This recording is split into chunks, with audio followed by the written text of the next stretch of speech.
Hello and welcome to the Gaggle, where we challenge and, if necessary, destroy media narratives. I'm Joe Samueli. It is now 9:07 p.m. in Hungary, where the weather is cold, the weather is wet, the weather is grim, the sunless days are really upon us. Um, Everyone said that I was exaggerating when I was predicting this, and now it's here. And now, I said this was going to come, and I said everything would be really miserable, and everything will continue to be thoroughly miserable for the foreseeable future. No one believed me, and I was right, and so here we are. However, on a cheery note, thank you everybody who has joined me. I really appreciate it. It's now time for our live stream, and it's what is it now? So yeah, it's about 3:09 p.m. on the east coast of the United States, and it's around noon over on the Pacific. So if we have our friends from Silicon Valley, then it's very nice there. But anyway, I just want to start off with the interesting development in the apparent second assassination attempt. So we've had the attempt to portray this as this person as a lunatic, and it's a kind of an extraordinary thing because this was part and parcel of the familiar attempt to present the lone gunman theory. It's always a lone gunman, and again, the person is a lunatic. Now, the problem with the lone gunman and the lunatic theory, first of all, is that in this case, nothing this person said, and he's given numerous interviews for some time. Nothing that he says there indicates any lunacy.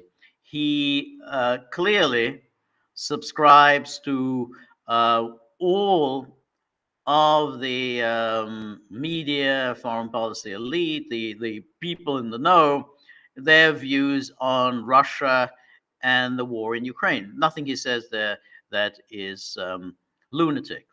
And as I say, he gave these interviews, and neither the New York Times nor Semaphore, Newsweek, none of them thought there was anything lunatic about him. And in fact, when you watch him speak, he seems very composed. He seems quite articulate, and he's clearly feels very passionately about Ukraine. But in much the same way, so does the New York Times, so does Kamala Harris, so does everybody. They all subscribe to his point of view. So where's the lunacy, other than the usual kind of circular argument, according to which, well, obviously somebody who takes a pot shot at a president or a would-be president must be a lunatic, and then you say, okay, well, therefore he's a lunatic. But there's nothing here that was lunatic. I mean, on the contrary, if one thinks of his motives were obviously the motives of all of the Ukraine supporters, the Ukraine boosters, the crowd in the in most of the media who subscribe to the position that should Trump win the presidency, Trump will end the war, and Trump will therefore betray Ukraine. He will sell Ukraine down the river. This is the view in Politico. This is the view in New York Times. This is the view of endless pundits who all say this, that Trump is a threat to the survival of Ukraine. And we remember Caitlin Collins in that town hall at CNN, whenever that, some months ago, and she asked several times, she asked Trump, "Don't you want Ukraine to win?" And each time she asked, he said, "I want this war to come to an end." And that was clearly the very, very unsatisfactory answer for her, and of course for much of the media. And then, of course, during that horrific debate last week, moderated by ABC News, he was asked, "Don't you want Ukraine to win?" And then he gave the same answer: "I want this war to come to an end." And then he was asked again, "Don't you want Ukraine to win?" So they keep asking him that same question, and he keeps giving the same answer, a very good answer. But the media, they say, "Oh, he refused to answer the question whether he wants Ukraine to win," as if there's something very sinister about that. But of course, Trump, somebody who is aspiring to be president of the United States, is supposedly in the business of doing what's right for the American people. That's your job. That's the position you're applying for. And he's not applying for the position of president of Ukraine. So it's a question of whether Ukraine wins or not is not something that is his top priority. What's his priority is what is good for the United States. So, but the media consensus has been that Trump will bring this war to an end. So it's perfectly reasonable. And therefore, if he brings it to an end right away, he says, "I will have this war ended between the time I'm elected and the time I take the oath of office. It will be over." So given that the military situation is unlikely to change very much between November the 5th and January the 20th, then, according to that thinking, Trump is obviously going to have to tell Ukraine that you're going to have to give up on those territories that are now under Russian occupation. I mean, there's no other way, because between November the 5th and January the 20th, those territories will not come magically into Ukraine's hands. So that's obviously the idea behind this, and that's why there is this fury at Trump for saying that he intends to bring it to an end. Now,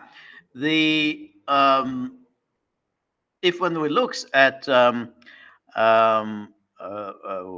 Ruth's thinking, then it makes a lot of sense, because what he's doing here is essentially taking the position of all the political class, and they're saying, "Well, my God, the most important thing in our lives, the most important thing in the world today, which is, as Mitch McConnell said, the most important thing in the world today is the war in Ukraine. This is the most important thing we care about. Nothing else matters other than the fate of Ukraine." So it's again perfectly rational, therefore, for somebody who subscribes to that way of thinking, to decide, well, I've got no choice but to take Trump out, because he's the one who's standing in the way of allowing Ukraine to win the war. Ukraine must win this war, so therefore he's standing in the way.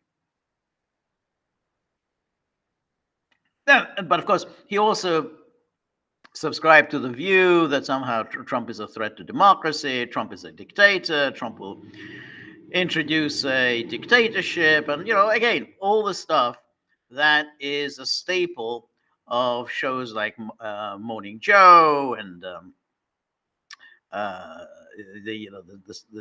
it was a Readout and Rachel Maddow, and they all do this stuff. They all, "Oh my God, Trump is an existential threat to the United States because he will introduce a fascist dictatorship." So again, if that's what he was thinking, there's nothing at all lunatic about that, because that's exactly the view of the key figures in the media. So again, not a lunatic. And so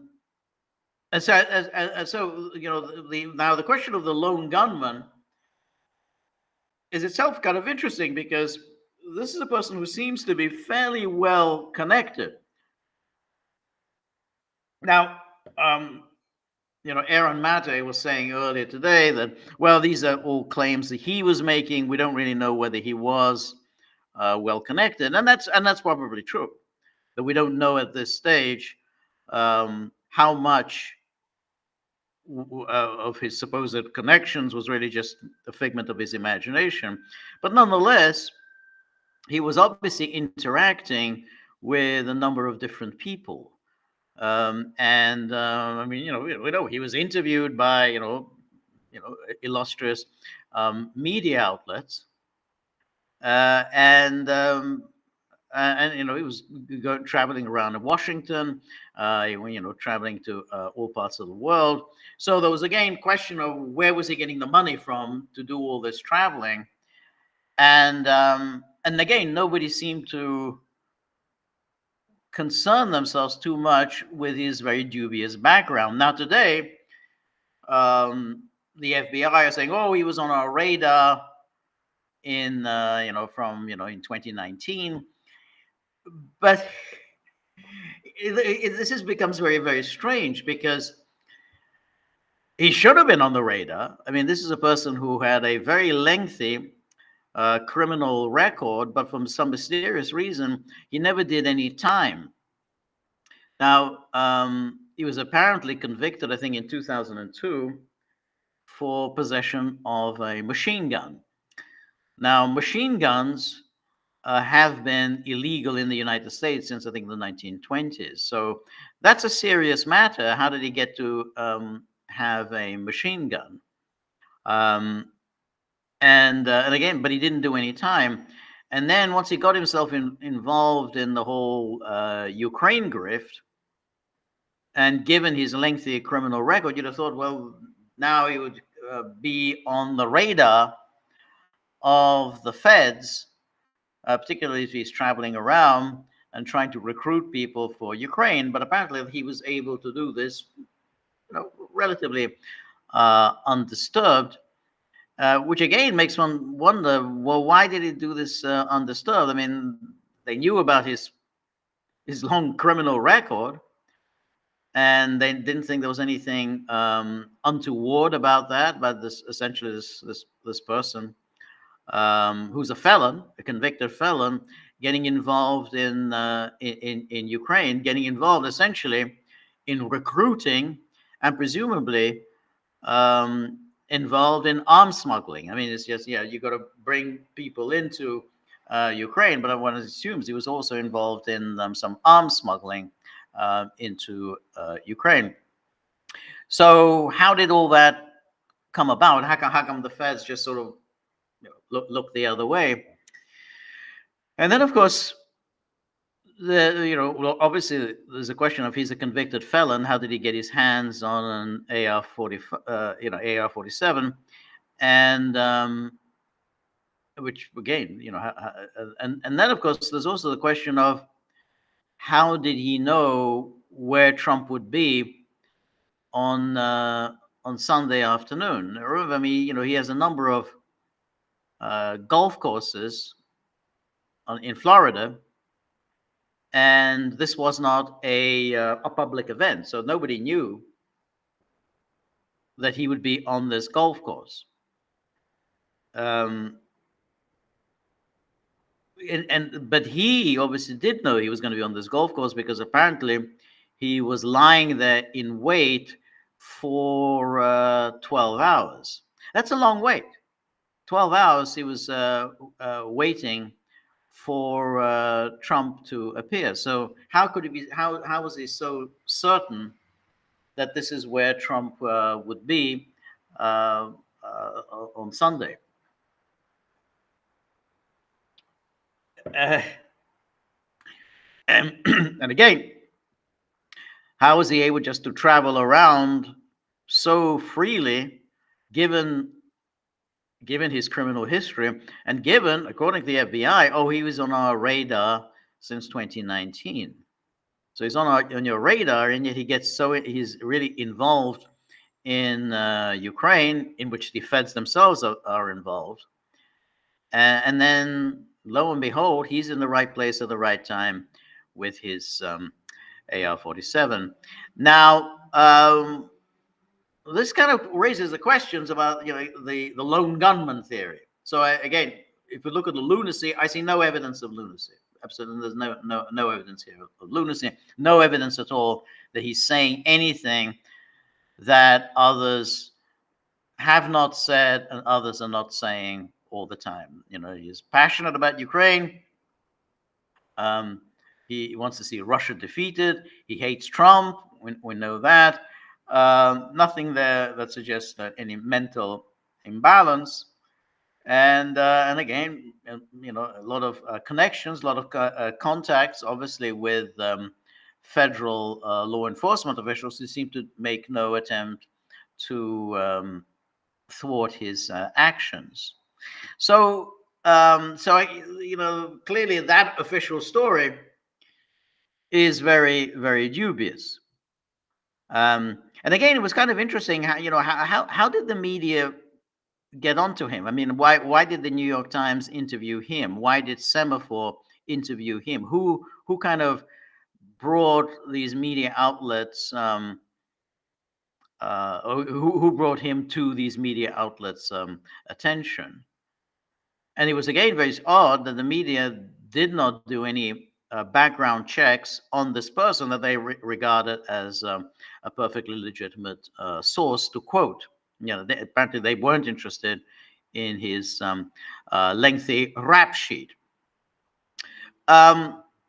So again, no evidence of lunacy, and no evidence that he's just simply some wild, crazy person without any contacts, any dealings with anyone else. And then, of course, there's the question of how did he know about Trump's movements in such detail on that day? I mean, again, Trump's at Mar-a-Lago. Trump's, this was not a public event in the way that the event in Butler, Pennsylvania, was a public event. So people knew where Trump would be and roughly what time. Here, Trump did not say where he would be playing golf, or indeed if he would be playing golf on Sunday. So a lot of interesting questions about that. But what is particularly striking is how, again, the media and the Democrats, who always march in tandem, have transformed this event as if it is all Trump's fault. All of it is Trump's fault because Trump has been regaling us with hateful, violent rhetoric. So he's the one who's being divisive. He's the one who's stirring up violence. He's the one who's stirring up extremism and hatred. Which is quite extraordinary because you remember Trump has now been the victim of 2 assassination attempts in 2 months, and then of course there was the shooting incident from 2017 where Republican leaders were shot at by, again, a political activist who had been inspired, as he admitted, by Rachel Maddow. He'd been watching a lot of Rachel Maddow and was now convinced that Trump and the Republicans were working for the Kremlin. So that was also, after all, Steve Scalise, who's the current House Majority Leader, Steve Scalise, nearly lost his life in that shooting. So we now have these, so basically 3 shooting incidents, and somehow it's Trump's fault. There have been 0 shooting incidents when it comes to the Democrats. So Trump is whipping up hatred. Trump is whipping up extremism. Trump is whipping up divisiveness. Trump is the one with the violent rhetoric. And yet it's always the Trump and the Republicans who are the victims of shooting attempts. Now, the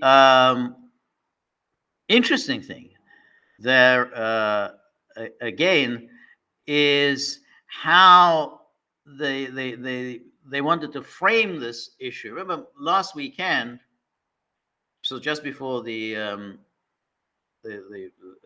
assassination attempt in Florida, all the media were running with this story about the dogs and cats in Ohio, and particularly how Vance and Trump had whipped up this hatred and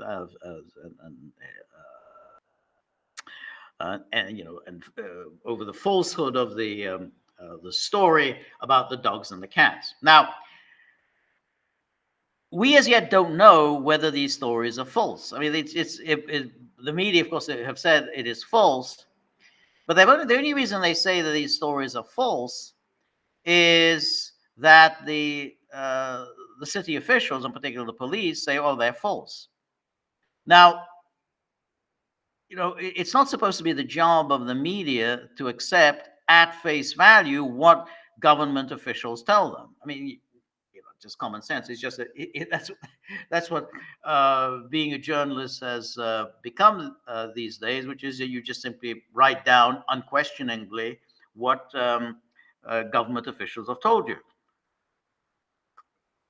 So when government officials, like the mayor of Springfield or the governor of Ohio or police chiefs say, "Oh no, there's no credible reports of anyone eating dogs and cats," then they just accept it. Oh, well, there's no credible reports. However, there are people who have reported this.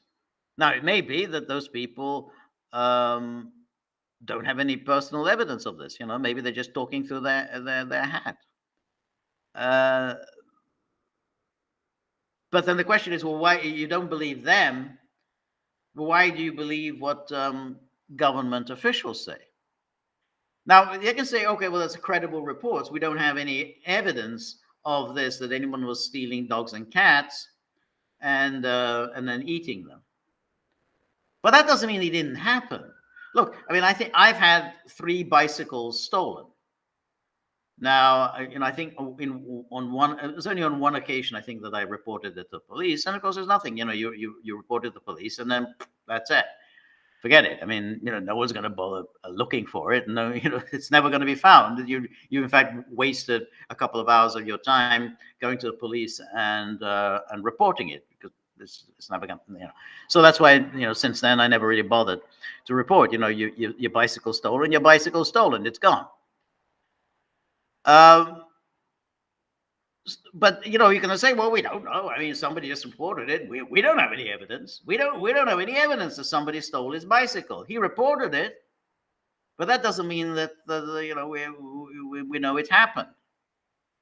No one saw anyone stealing his bicycle. He just says, his bicycle is stolen. No one saw it. So it's the whole idea that something happened only if the police say it happened is a kind of an absolutely absurd way of going about it. But that's what the media are doing. Oh, well, if the city officials say that if this didn't happen, therefore it didn't happen. But let's keep in mind, the city officials and the governor have every incentive to lie. Obviously, they have the incentive to lie that they don't want this very bad publicity to hit Ohio or Springfield. But they also have every incentive because, these 20,000 migrants who have been dumped on Springfield, there's a lot of money involved. I mean, the government has been paying off Ohio officials for taking these migrants off their hands. And they dump these 20,000 migrants and they get a payoff from the federal government.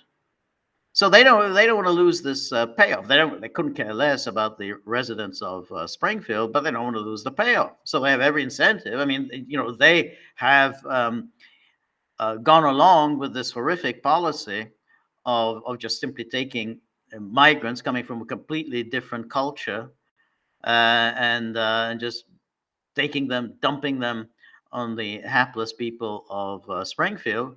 for a nice chunk of change, and then they don't want to say, well, yeah, we took these people, and it may not have been the best idea because now they're eating dogs and cats, and so no. Now again, I can't say that this happened, but I can't say they didn't happen either. There are clearly reports that people have said, and again, how do you prove something?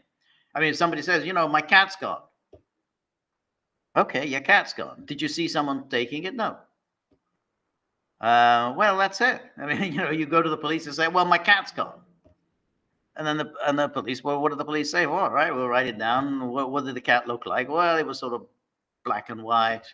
How old was he? I don't know, 8, 9, 10, who the hell knows? And he's gone. That's it. No one's seen him ever since. Well, cats do disappear. No one knows exactly why cats disappear. We can say, well, cat disappeared.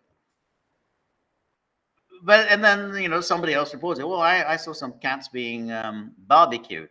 We don't know if it's the same cat. I mean, and the person may be wrong. Maybe it wasn't the cat being barbecued. Maybe it was pork or I don't know, whatever. The point is that it's one of those things that you'd have to do some serious investigation and find out what's the story of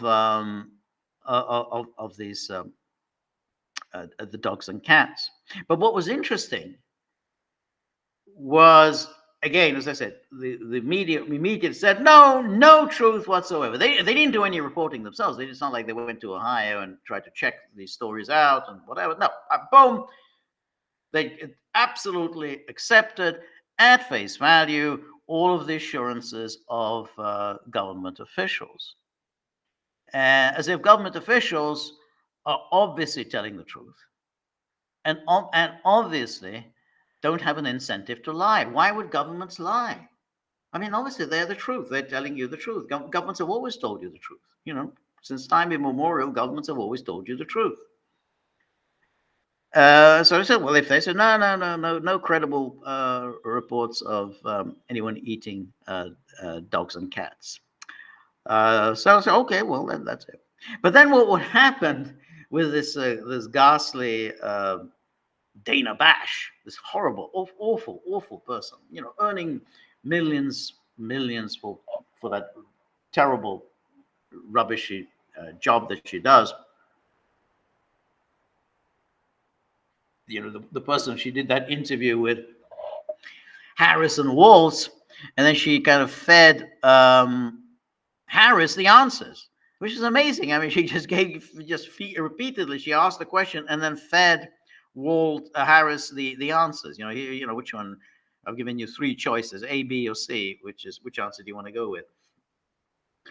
But anyway, she Dana Bash had J.D. Vance on her show on Sunday, so that was before the assassination attempt, and then she got into an absolute argument with him about the dogs and cats, which she claimed no evidence, and then she said, oh well, there have been all these bomb threats, and essentially accusing Vance and Trump of being responsible for the bomb threats. So they had all these bomb threats in Springfield, and it's really your fault. That was it. It's like it's you're responsible. That's, of course, this is after, or rather, this is before everyone said no. The extreme anti-Trump rhetoric, that all the descriptions of him as Hitler and a dictator and a fascist and a totalitarian or a threat to democracy. This will be the last election. All of that, that's fine. That somehow, all this, that had nothing to do with whipping up people into an anti-Trump fervor, which might lead them to pick up a gun and start shooting.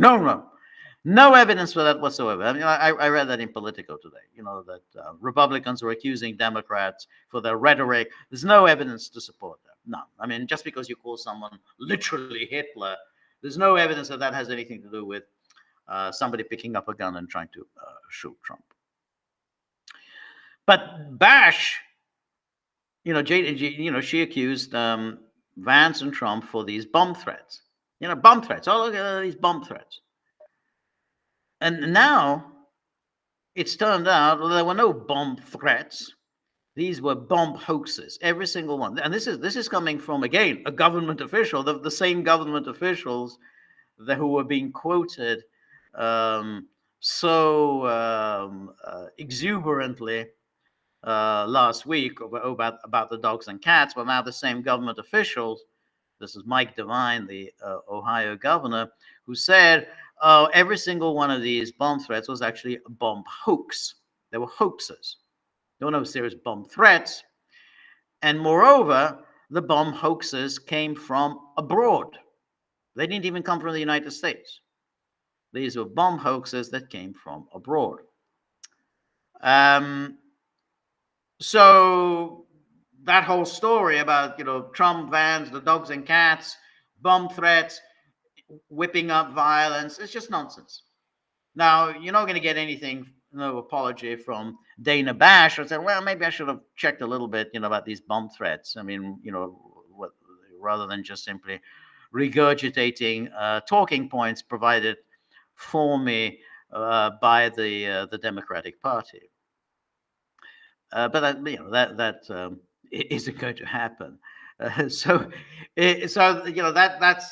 way of media. But it is extraordinary that here you have the victims of the of violence, but apparently they are the ones who are the instigators of violence. And then it becomes the way that you create this consensus. It works very quickly. I mean, like all the media outlets, they just repeat one another's talking points, and in no time it becomes this consensus. The consensus is Trump is the one who whips up violence. Trump is his rhetoric is full of hatred and calls for violence, and he's really responsible for the attempt on his life.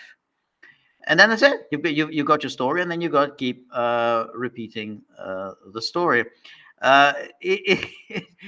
It's always just an amazing thing of how the media operate and how that you have. It's like I've used that analogy before, like birds who fly. This the swarm of birds, and it's a very impressive sight because there are many of these birds, in that when they're in flight. And they all know in what direction to move, and none of them gets in the way of anyone else. They just move. They all know their positions. They know exactly what they need to do, and they absolutely don't swerve from the desired path. All right, let's take a look at some of the comments, and go to our locals. Our particular let me mute. And so let me start here from the beginning.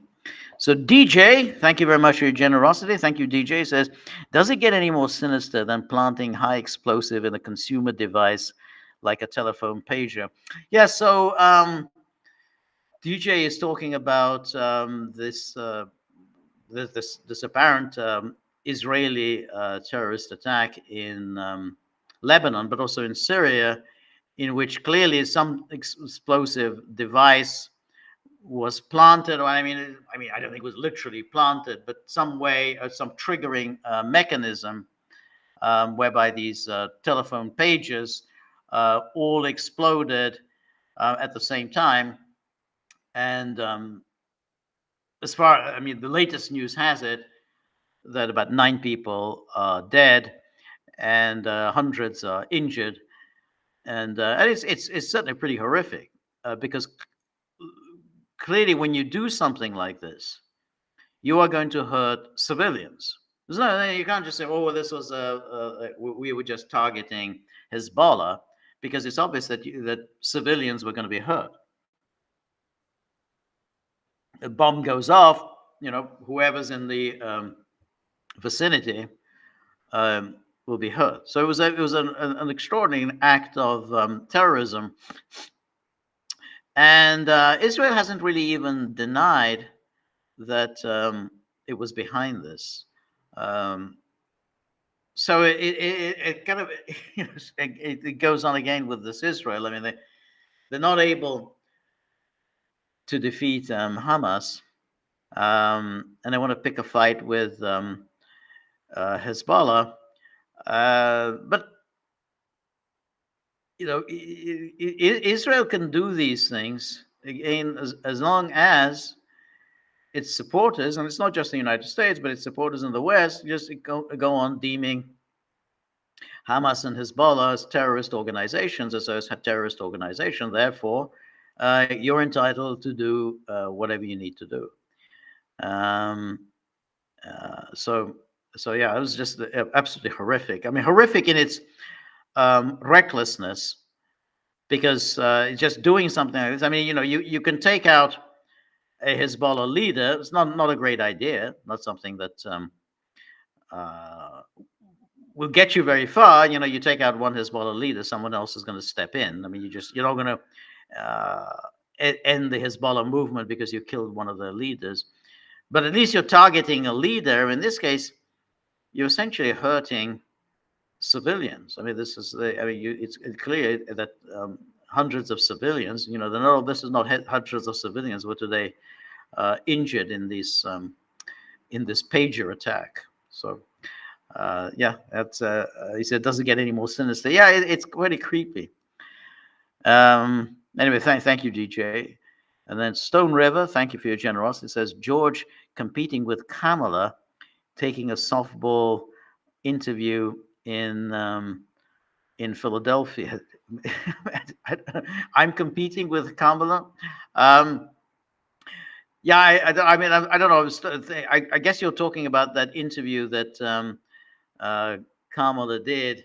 In that, it was a very, very strange, because what had happened was obviously there was the debate, and everyone, of course, again, boom, everyone has their talking points ready, and so, oh yeah, Kamala won the debate. Kamala won the debate. No one explained in what way did she win the debate. What was the moment that in which she won that debate? What was the zinger? What was the argument that she won? And so on. That was a boom. She won the debate.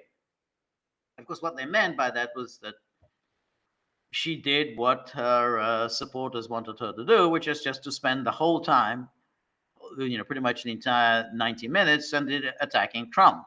Since that's what they wanted her to do, naturally, that's exactly what she did do, just attack Trump from start to finish, then you say, oh, yeah, she won the debate.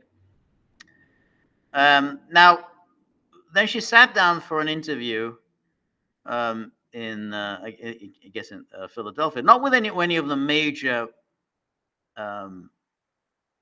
Philadelphia news outlets, but kind of an obscure news outlet. But she sat down for an interview. Suddenly, she was growing in confidence because everyone had said she'd won the debate. So she'd won the debate. Well, I don't need to be afraid of these interviews anymore. So she does the softball interviews, you say. And what happened was she was reprising her routine from the debate. She gets asked a specific question, like, what are you going to do to curb inflation? What are you going to do to reduce prices? And then she starts talking about her mother. She gets this very specific question, and she starts talking about her mother. Well, I grew up a middle-class kid, and then, when I was a teenager, my mother, bought our first house. And he said, this is because that's what she did during the debate. So she said, well, now, and they all said that I won this debate. So now every time I'm interviewed, I'm going to start talking about my mother. It's like, so, and that's what it was. It was almost the entirety of this interview. It was about 10, 11 minutes, was really reprising the stuff she'd done in the debate. She didn't answer any of the questions that the reporter had asked her. And so it was very, very strange because, I mean, we're used to politicians not answering questions. We're used to politicians segueing into something else. But I've never come across anything where a person makes up even no attempt at all to answer the question, just simply starts talking about something completely irrelevant. Like, oh, well, I'll start talking about my mother. So, she thought, well, it worked for me in the debate, so why don't I do that? Why don't I, every time I'm asked anything, I'll just talk about my mother? And so that was it was a disastrous interview, and it just shows how ridiculous the media were in kind of hailing her as this extraordinary debater and this extraordinary performance that she did. No one at any time, no one in American history has won a debate as decisively as she did. No one has cut and thrust as ruthlessly as she did. And then boom, comes an interview, and she's got absolutely nothing to say. So basically, she's a completely vacuous, a ridiculous, hollow person, which we'd all known. But she managed to mask that in the debate by this perpetual attacks on Trump. And that's how oh, fantastic, just keep attacking Trump. And but of course, once you don't have that, you don't have Trump in front of you, and you're asked, okay, what are you going to do about prices? She doesn't know what to do. And I said, well, what did I say? How did I answer that question in the debate? So I'll talk about my mother, and then I'll attack Trump again. So that way, it was one of the most bizarre interviews that I've ever seen. Anyway, thank you very much, Stone River. Thank you for your generosity. And then DJ says, quoting Mr. Giddies, when you are right, you're right. And you're right about your weather. That's right, exactly. Yeah, that's the line in right at the beginning of Chinatown when he shows his client, Curly, pictures of his wife in flagrante with another man, and Curly is obviously distressed, and he keeps repeating, she's no good, she's no good, she's no good, and says, hey, well, Curly, what can I tell you? When you're right, and you're right. So, but now, stop eating the Venetian blinds. I only had them installed this morning.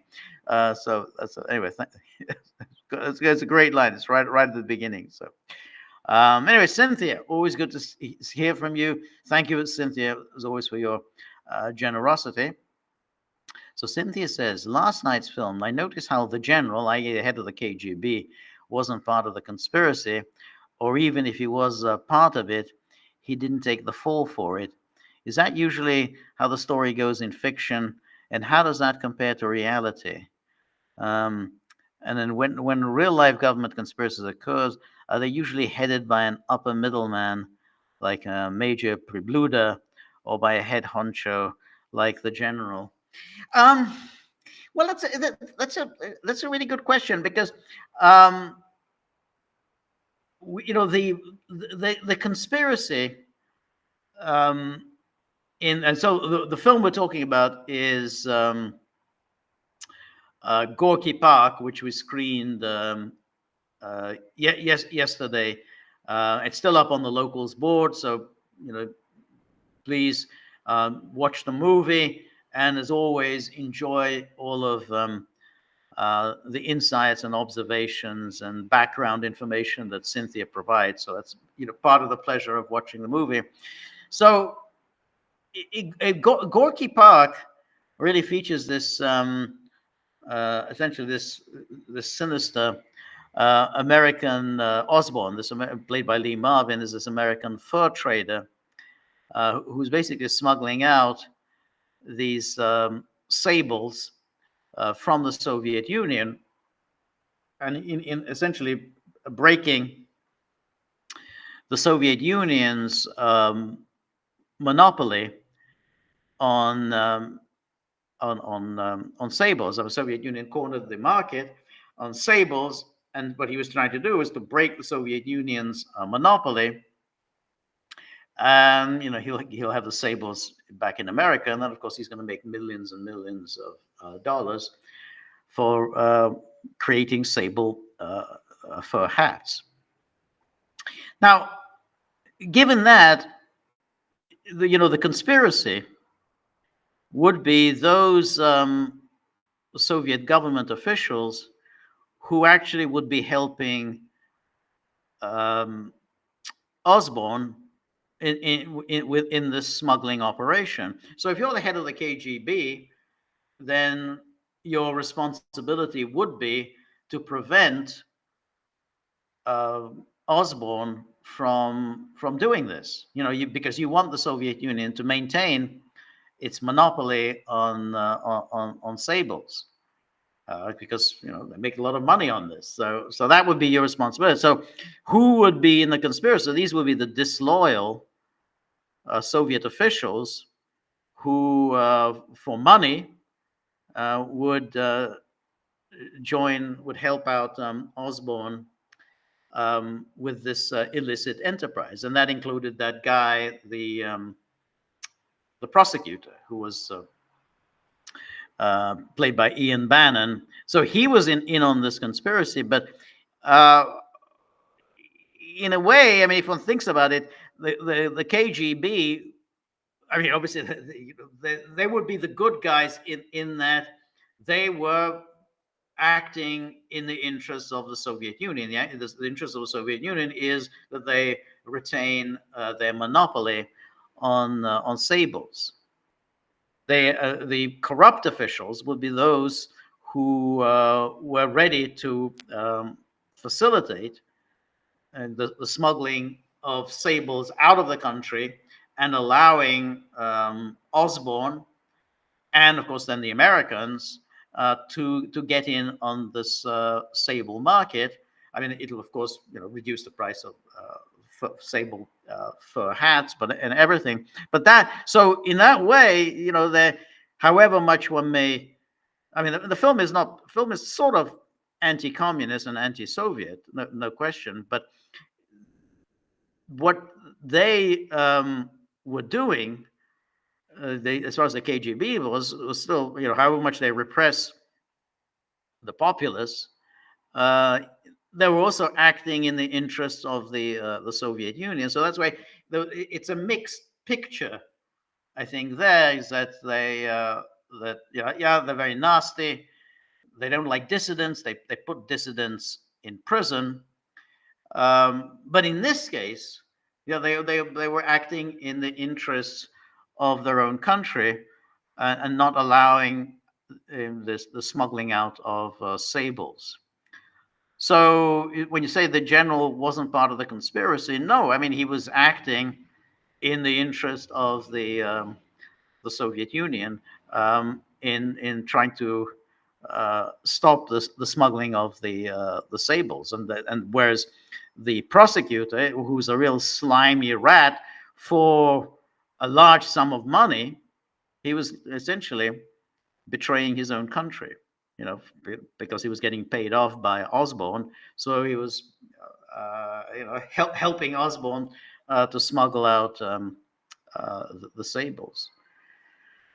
I mean, it's an interesting film because, and obviously the book, because it is a more complex and subtle presentation of the Soviet Union. Because on the one hand, obviously, it's life there is presented as being very unappealing. On the other hand, it does show the Soviets as having their own interests, and therefore in this case, I mean, they are acting perfectly reasonably in trying to stop this Osborne from taking sables out of the country. So the general, in a way, is a sort of a good guy, at least as far as the Soviet Union goes. I mean, even though KGB was not very desirable. But Martin Cruz Smith, the author of the thriller, he made I think 10. He wrote about 10 of these um, thrillers featuring that same militia person, who was played by uh, William Hurt, and I guess they're not very well known. I mean, this film. I mean, well, the book obviously originally, but the film are well known because the book just became a huge international bestseller, and then the film was made immediately afterwards. And so this is well known. But he wrote about 10 of these, and I don't think they're terribly well known. I guess I haven't read them, but I imagine it's pretty much the same thing. I mean, it's like he wrote one, and then the others were just more or less rehashing the same thing and retreading familiar ground. But this one was this film I thought was pretty good. It presented a very just interesting view of Soviet life, even though, and as you pointed out yesterday, Cynthia, that it wasn't even filmed in the Soviet Union. The Soviet Union did not allow filming inside the country, so they had to film it in Finland because the Soviets regarded the book as being anti-Soviet, even though the hero is a Soviet militia official who doesn't leave for the West. He returns to the Soviet Union and to continue with his work. So, but anyway, and then he says, even if he was part of it, he didn't take the fall for it. But again, I think it's a question of being corrupt. I mean, that the people who were in on this conspiracy, they were entirely contemptible people because they were just being paid off.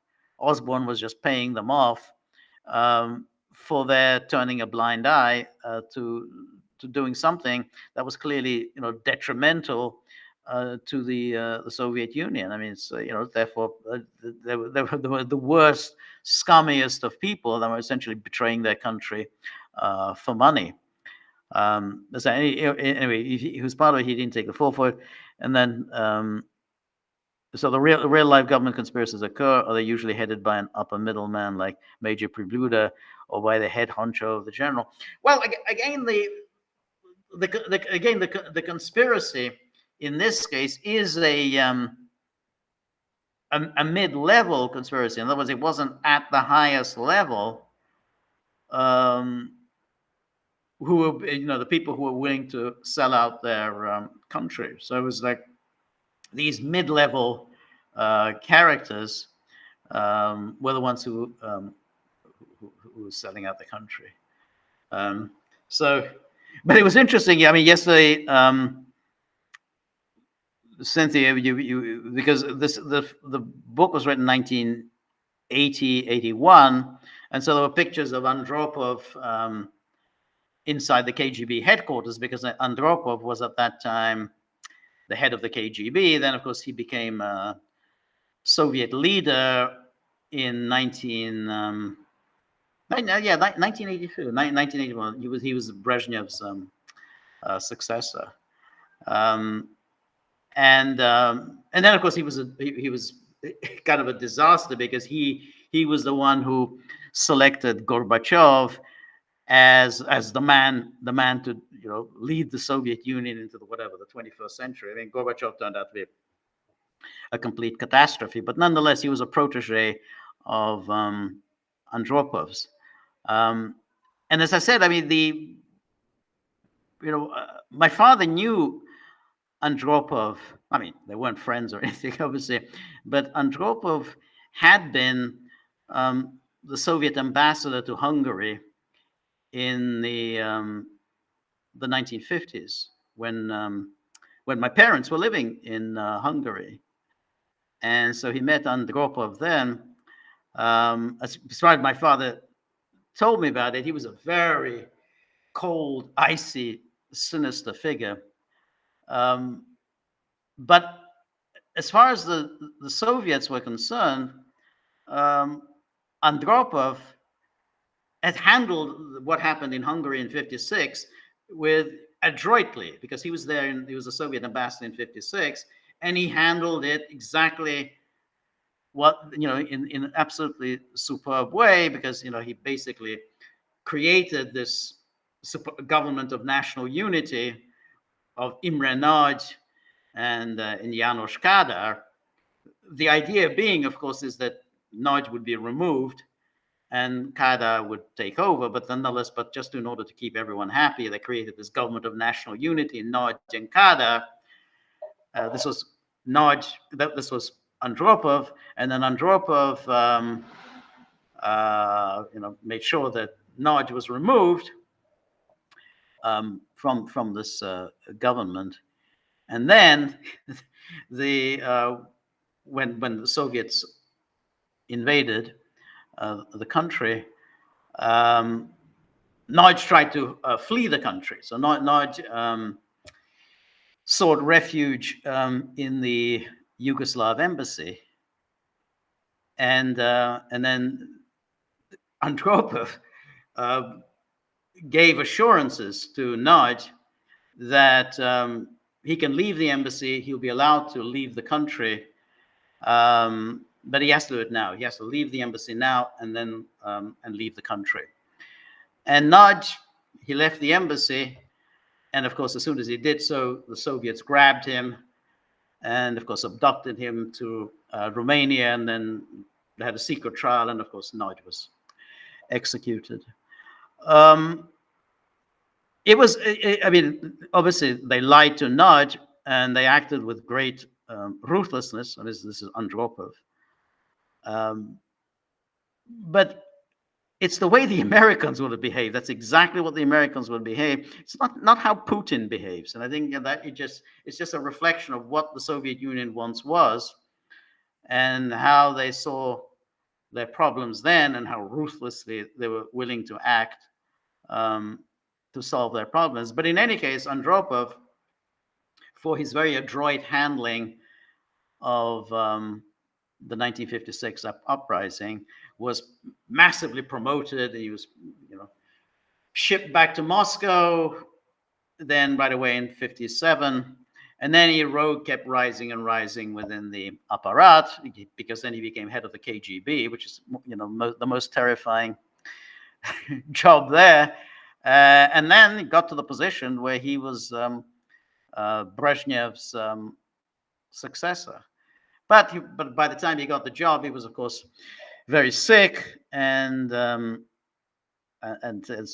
he wasn't really able to do very much. But I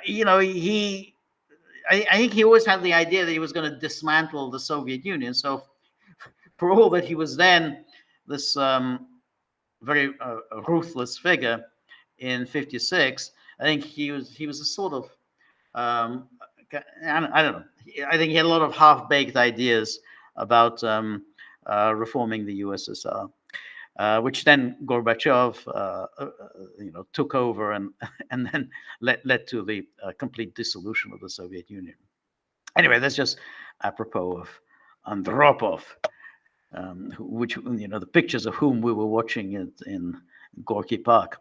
Anyway, Cynthia goes on, speaking of which, do you really think that Ryan Wesley Ruth acted alone, or is he actually part of a conspiracy to take down Trump?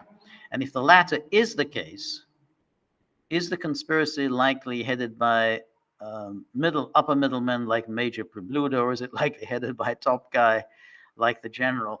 That's a really good question. I'm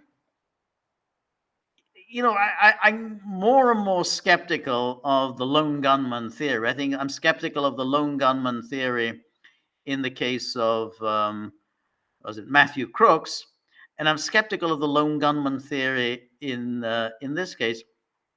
So what is really striking about these assassination attempts is that they all happen just at the moment when the lawfare that was being waged against Trump were basically being run into the ground. So remember, you had the the four cases, the four criminal cases that were brought against Trump, the New York case, the Georgia case, and then Jack Smith's two federal cases, one over the handling of official secrets, and the other about January the 6th. So they got the four criminal cases, and then you've got the case that was brought by Big Tish James in New York, was the goal of which was to bankrupt Trump. I mean, they really went out to bankrupt him. I mean, remember that absolutely ridiculous case that he was committing fraud, and he was fined $450 million, and he had to come up with this money in cash, the bond. He had to come up with the bond. Otherwise, the government will just begin to liquidate his assets. So that's a lot of money. He didn't really have, nobody does. They just have $450 million in cash lying around, and so it was expected that he would file for bankruptcy because it was just such an inordinate sum of money, and then he could begin the process of the liquidation of the Trump organization. So it was a very serious threat that Trump was facing then. So it was that, and then of course there was, because on top of that, he was ordered to pay $85 million to that crazy woman who claimed that Trump had raped her in the mid-90s. So you had all of this. This is the lawfare that was working against Trump. And then, of course, you had the Colorado case and the case in Maine, which was to take Trump off the ballot. So all these things were, in the pipeline, to essentially ensure Trump will not be running for president in November. He just wouldn't be able to do it. And one by one, Trump seemed to get the better of each of them. I mean, he managed, the amount of money he had to come up with in the New York fraud case was reduced by the appeals court. It was still a big sum of money, but it wasn't $450 million. And then he had these wins in the Supreme Court. So the Supreme Court said the president has immunity for his official acts. So he won that, which means that, and then of course the other one was that the prosecutors, the January the 6th prosecutors, had overstepped the mark, and that the post-Enron case about the obstruction of an official proceeding, this was simply inappropriate. That the prosecutors had entirely misinterpreted the statute, Sarbanes-Oxley statute, about what an obstruction of an official proceeding was, and therefore misapplied it to the January the 6th. And that, of course, again affected Jack Smith's case against Trump. So Jack Smith really had these huge defeats, two defeats, about immunity and about the obstruction of an official proceeding. So he would have to go back to the drawing board. The judge in the DC case would then have to make all sorts of decisions as to what was an official act, what wasn't an official act. So that was all going to drag on for a long time. And then, of course, in Florida, with the official secrets case, the judge there, Eileen Cannon, just threw out the case altogether, said that basically the independent counsel had been unconstitutionally created, that he had, he doesn't have powers of subpoena, he doesn't have powers of indictment. He is basically, he hasn't been appointed by the president, and he hasn't been confirmed by the Senate. Therefore, he doesn't have these rights to do all of these things. So it was thrown out. And then of course, there was the mess in Georgia with the sordid case of Big Phony Willis and that. So that's also going to just drag on. So all they had was that ridiculous case in New York, which no one could understand and which basically didn't make any sense at all. We talked about it a lot in the past. So in fact, once this lawfare essentially kind of was clearly wasn't going anywhere, wasn't going to stop. And I should have said the Supreme Court also ruled that Trump can't be taken off the ballot by individual states. That's just not. It's unconstitutional. They can't do it. And they can't just make these arbitrary decisions to take him off the ballot. So he had all these wins, and so once these lawfare was really put on the back burner, lo and behold, almost immediately, you have the assassination attempts. It's like you failed to take Trump out, and so now you got to find some other way of taking him out. So that's why I tend to think that it's just too convenient. It's too the coincidence of the collapse of lawfare, and then what happens immediately after that? Whoa! We've got these assassination attempts. It's just now. Is there a conspiracy? I think that I'm not at all convinced that there isn't one. If you think about what actually happened in Pennsylvania, in Butler, Pennsylvania, there were so many egregious errors made by the Secret Service that there comes a point when you say, really, this is something deliberate about all of this. You can't make that many mistakes just like that. You can make one mistake and make two mistakes, but so many mistakes. That doesn't really make much sense. So, and there, the fact that this Matthew Crooks, apparently has no profile at all, no social media profile at all, that makes it very strange. That makes it very suspicious. Everybody has a social media profile. And for somebody who is so determined to kill Trump, to the point where he's essentially sacrificing his life, because it was always quite likely that he wouldn't make it out alive after the shooting of Trump. So he was essentially sacrificing his life for that. Now, if you're going to do that, if you're going to sacrifice your life, to think, is there anywhere that you've written about this, and that some people that you communicated with this? Well, very unusual to keep all this to yourself. You haven't told anyone.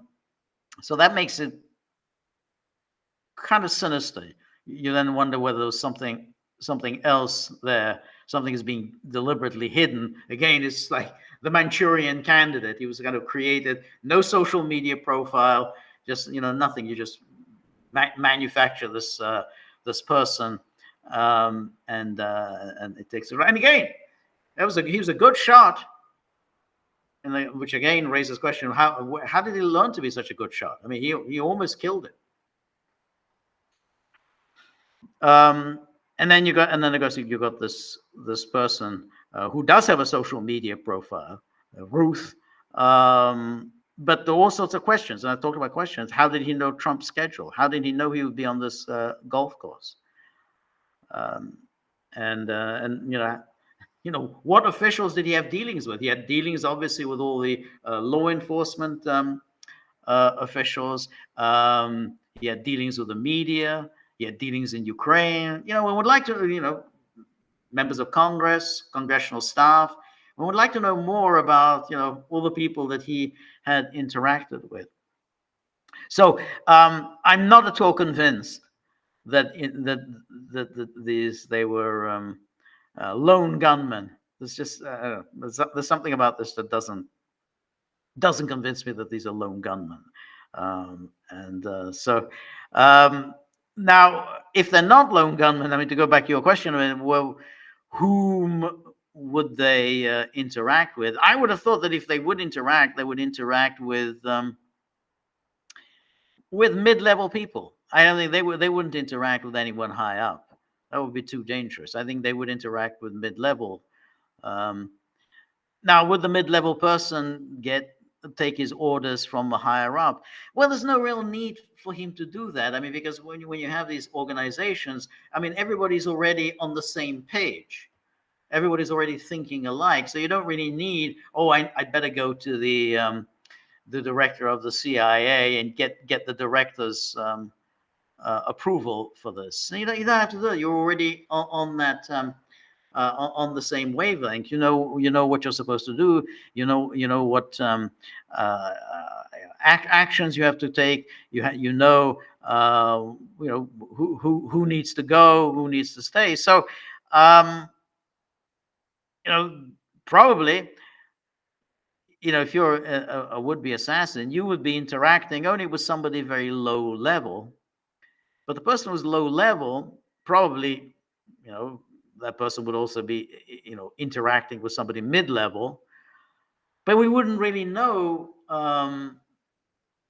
who else would be involved in this. You can compartmentalize these things, so you don't really know who knows what. You have to make sure that you don't bring too many people down with you. So you have, let's say you're leading with a low-level official. The low-level official, maybe, he deals with another low-level official, but it doesn't really know anything beyond that, any more than the other lower-level official, who deals with, So that's how you do these things. You have to compartmentalize so that you don't ensnare anyone else. And that's how all these criminal conspiracies are done. You compartmentalize. Everyone just simply knows his own little world of this.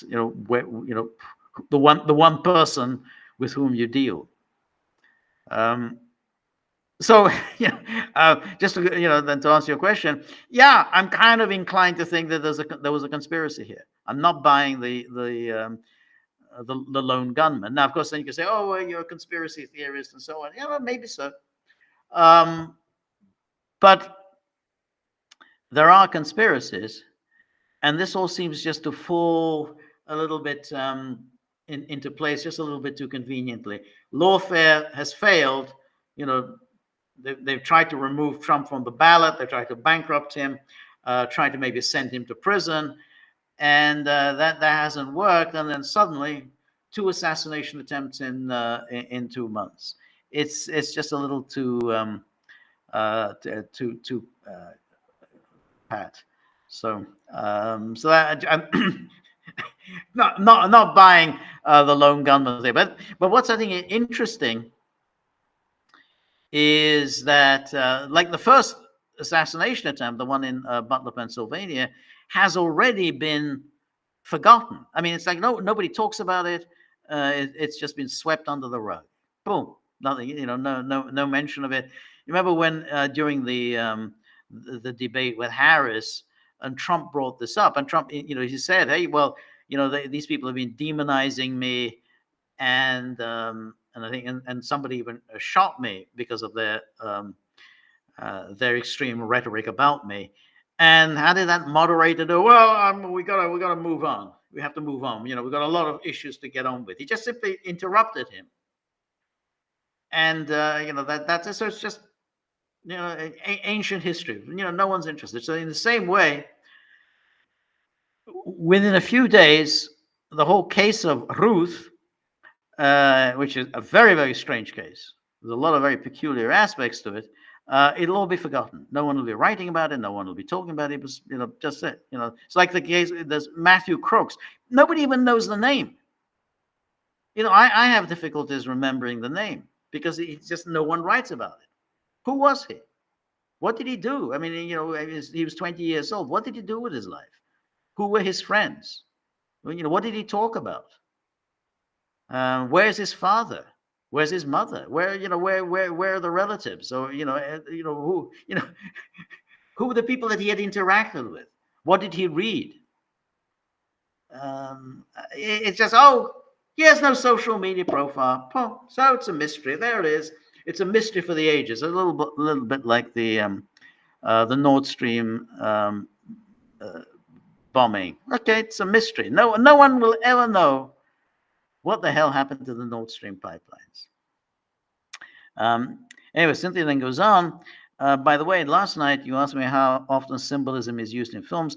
Well, I see it used fairly often when it's done rather sparingly or randomly in a film, but I don't see it used nearly as often when it's done almost continuously throughout the film, as in the case with the sables and the Gorki Park, all things water in Chinatown, the mimes in Blow Up, and particularly the pigeons on the waterfront. Yeah, it's funny. I mean, you're absolutely right. I mean, those are all all the pigeons. Yeah, I mean, you're absolutely right. The pigeons on the waterfronts, because a pigeon, is like basically like a stool pigeon, a stoolie, and you're chattering, and to like a pigeon, so forgotten what yeah. So basically, when you're that's the point of on the waterfront, you're betraying, or you're talking to officialdom, and you're betraying your friends. Blow Up and the mimes are kind of an interesting one, because that isn't at all as obvious, and but you're right, water in Chinatown. But I didn't. Were the sables? Was the symbolism about the sables? Because the sables in Gorky Park were really integral to the plot. I mean, the whole thing was really about the sables. So I didn't quite see it as the symbolism. I mean, but Chinatown and the water, it's everything there is about water.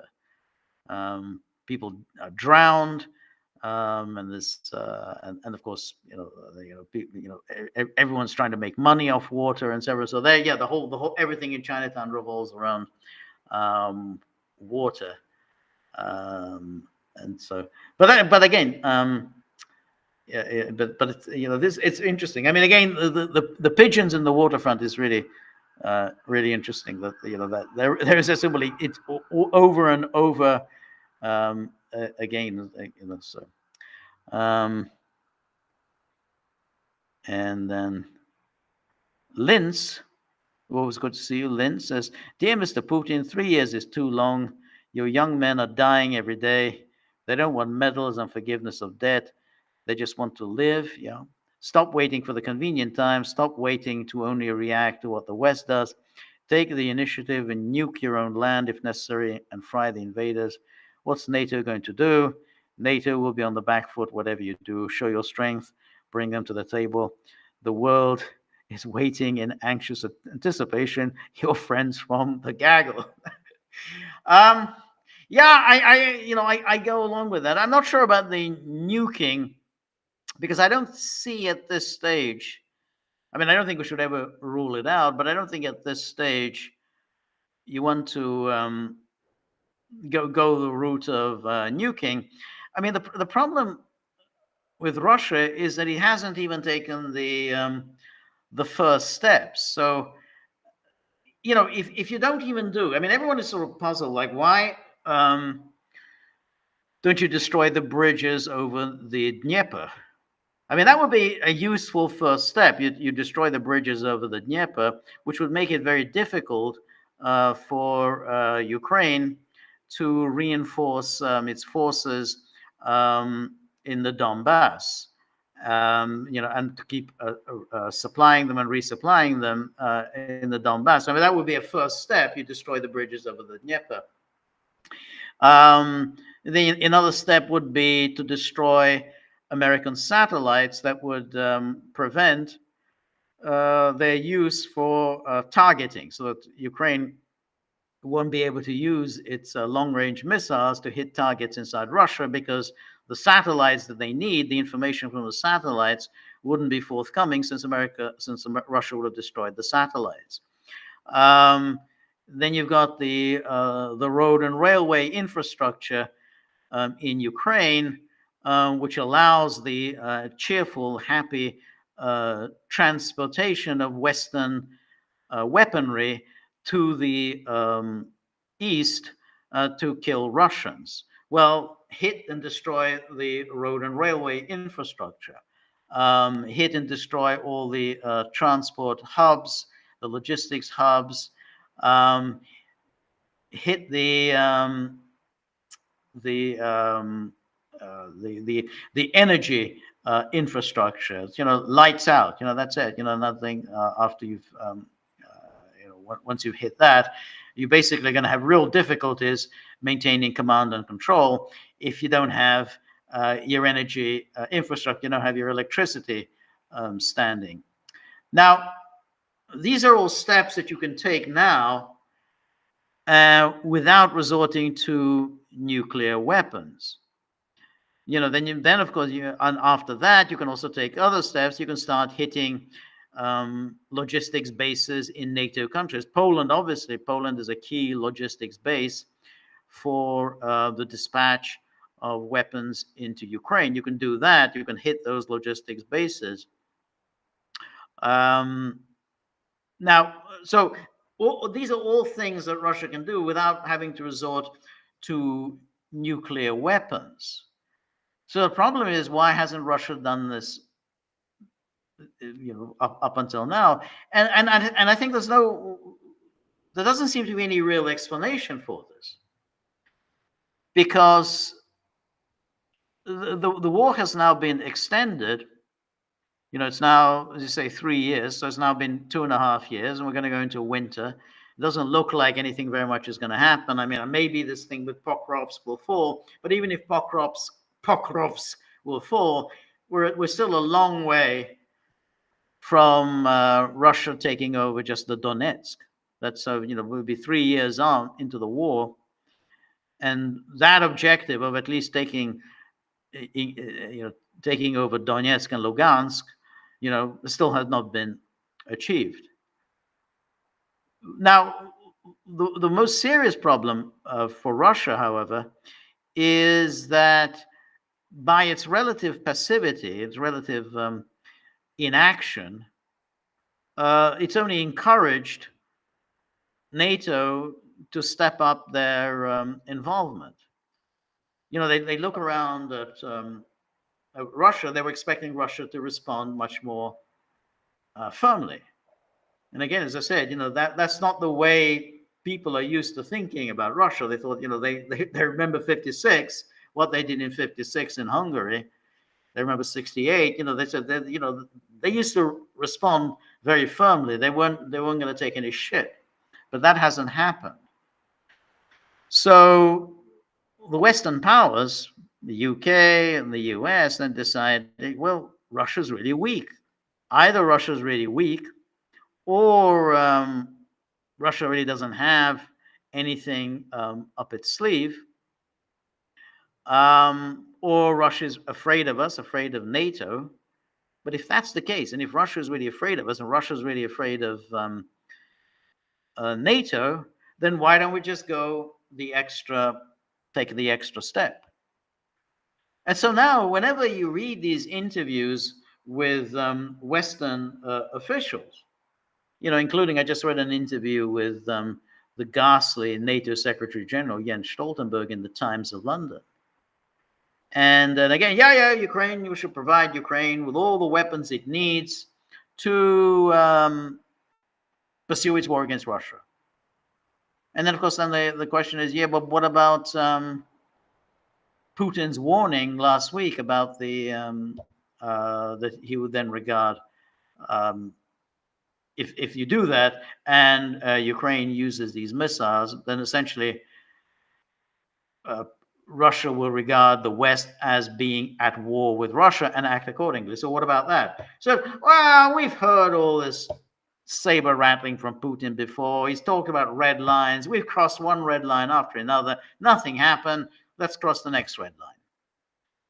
So that's their line. I mean, so essentially everything Putin has done has facilitated this kind of thinking. Hey, why don't we do it? Why don't we do this? I mean, so we've reached a point when initially no one really wanted to send any weapons to Ukraine. Remember, Obama back in 2015 said, no, we're not going to send anything to Ukraine. No lethal weapons. We're only going to send humanitarian aid to Ukraine. So we've got from there to, yeah, we're going to provide them with these long-range missiles, and which Ukraine can't use themselves. They need the satellite technology. They need the tracking technology. They need the satellite imaging. They can't target.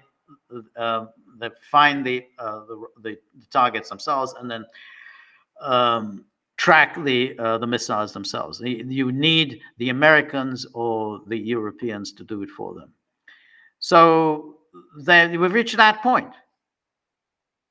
And why we reached that point? Well, because at each step of the way, Russia has responded weakly, and that's only encouraged NATO. Now, but I think there are a lot of steps Russia can take now, and I hope it does, that are short of using nuclear weapons. But it is important that Russia do those things, because the West really doesn't have a plan B. I mean, the plan B is like, okay, Putin is bluffing. All right, so Putin's bluffing, he's just saber rattling. We don't have to worry about anything. Okay, but what if he's not bluffing? What if he does something? Then what are you going to do? They don't have a plan B. They don't know. They just assume he's bluffing. They just say, well, we can do it because we're not afraid of Russia anymore. So that's why I think that, I think Russia should act firmly, and then put it to them, put it to the Western powers, and say, okay, what are you going to do about it now? What's your plan now? Are you ready to escalate? Are you ready to go to war? Now, there are obviously the Baltic Chihuahuas and Poland, they're ready to go to war because they know that they're not going to be doing the fighting. Somebody else is going to be doing the fighting for them. And that's Ukraine's strategy. Ukraine's strategy all along has been to get NATO into a war against Russia. That's their only strategy. And so, that's why they say, yeah, keep going. But I don't know whether there's too many takers in the West for a war with Russia, or maybe maybe they are. But we have to see. But this is not a satisfactory situation whereby the West can just keep escalating and escalating, inflicting more and more casualties on Russia, and essentially facilitating the slaughter of Slav people. This is going to be a demographic disaster, an absolute demographic disaster. I mean, it's like World War II. I mean, it was a demographic disaster for the Soviet Union. But the West is quite happy. Hey, we're not getting killed. We're not suffering from a demographic disaster, or at least not because of this war. So why not just keep the war going? So I think Russia needs to get out of this way of thinking, and no, Pokrovsk is not the answer, because I would tell you it is not the answer. It will not be the answer. Anyway. So anyway, Linz, I agree with you.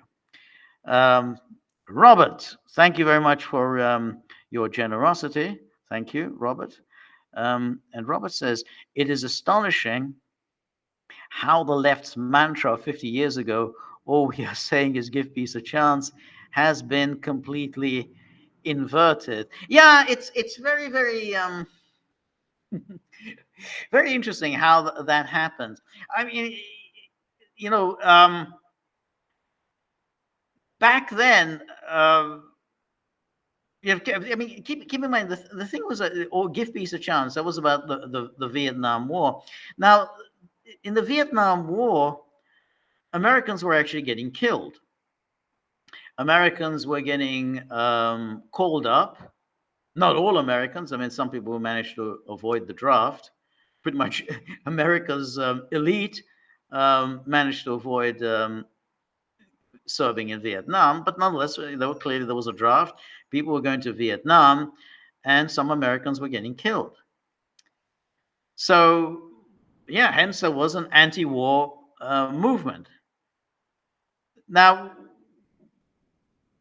what has happened since then is that the risks of war were kind of borne by others. So once you get away from conscription, and conscription was abolished in 1973 under Nixon, you then had a professional army. Well, if you have a professional army, then you willingly undertake the risks. You say, okay, well, you sign up, you take the risks. They give you incentives to sign up. They give you decent pay. They'll pay your tuition fees once you leave, and you go off to get a degree in a good college, and so on. So then, the left could then think in terms of, and this has always been a part of the left, in terms of its globalist ideas about transforming the world. Some fantasy they still have about transforming the world. I mean, it's not socialism, it's not communism, it's that something like, I don't know, neoliberalism, DEI, LGBTQ. You put all these things together as to what contemporary liberalism is about, but they want to spread this all over the world, and they can do that by essentially having a professional military that can overwhelm all opposition. Not entirely, because you can overwhelm all the the Yugoslavias, you can overwhelm Syria, Iraq, Iran, but you do have opposition that is not easy to overwhelm, which is Russia and China. Hence the hostility towards Russia and China. But that kind of universalism has always been a part of the left, and we've sort of forgotten, just because communism just vanished in the 80s. We've forgotten that universalism is still present on the left. I mean, when they seek to embrace this green agenda, this attempt to stop eating meat, the attempt to live the kind of life that we're used to. Oh yeah, give up eating meat, give up travel, give up using your air conditioning. Give all these things up, and then for this utopia of ours, and then of course surrender your autonomous self-identity, for digital passports, protection against global pandemics, that's all. All the things that we can actually go on, we can control as great a proportion of the world as possible. Now, the issue then is, well, how is it that that this has changed from the 1960s? Well, at the time, said, okay, we got all these great ideas, but at least we're gonna actually sacrifice our own lives for it. Well, nobody really wanted that. The idea is always to sacrifice somebody else's lives, not their own. So when if you think about, I mean, Kennedy's famous inaugural address, we will I mean, the whole thing. I mean, I've forgotten the exact phrase. Bear any burden. Pay any price. For liberty. Well, he kind of meant it. And they started sending Americans into Vietnam, and they were getting their heads blown off. Well, that wasn't very nice. I mean, I know nobody quite meant that. So here, well, the way they're thinking now in terms of globalism is obviously through the media, the soft power, but also to get other people to do the dying, not Americans. So that's why, so the give peace a chance. Yeah, that was give peace a chance because Americans didn't want to die in the jungles of South Vietnam. It wasn't that they were particularly interested in peace; they just didn't want to die. And then soon after the withdrawal from Vietnam, Americans got a little more sophisticated about it and didn't risk their own lives. They made sure that other people risk their lives. And that's what we have now. So on the left, they basically have, you got how many hundreds of thousands who have now been killed in Ukraine. What does the left say? Well, the left says, great, let's have more. Let's kill some more people. All in the name of some fantasy, rules-based order, or a little bit like this guy Ruth put it. Well, Russia's obviously evil, and Ukraine is obviously good. So that's what I mean. Again, as I was saying earlier, he's not lunatic. He's actually expressing the view of the elites in the U.S. and Europe. Oh, yeah, Russia's obviously evil. Ukraine is obviously good. Therefore, we have to be on the side of good. But we're not going to risk our own lives. Now, but what they're doing now is they're saying, look, we're not risking anything. Because by escalating, because it's Russia, Russia will eventually back down. And that's why they can go on doing this. You got Stoltenberg. Stoltenberg, he'd never served in the military. These are all people who kind of avoided, doing military service. And Stoltenberg saying, well, yeah, we can do this, we can escalate and so on. Because they were saying, well, Putin would just cave. Putin would just, we can basically get Putin to the negotiating table without actually sacrificing anything. And unfortunately, Russia hasn't really raised the costs and made the West, confront their own kind of imbecility and saying, yeah, do you want to start losing tens of thousands of your citizens? Is that really what you want to do? For Ukraine, you're ready to do that. But because Russia hasn't really put it like that, then we'll say, yeah, we can just go ahead and do that. So, I don't think that there was ever really any peace movement as such. I think the Vietnam thing was just that they didn't want to go and fight in the jungles of Southeast Asia. The ordinary people were facing that challenge, and they don't want to do that. But this, yeah, let somebody else do the dying. So there was no, there's no, oh, we're for peace. No. We just we don't want to get killed. Somebody else can get killed, however. So that's so we've come a long way. In a way we have, but in a way we haven't. There's still this ridiculous utopian fantasy. I mean, the utopia fantasy of today, that whole thinking green and DEI and so on, it's a very anti-human thing. I mean, it doesn't have any of the redeeming qualities of communism. At least communism promised a really happy future. Today's future is not at all happy. We've got to cut back on population growth. So forget about having more children.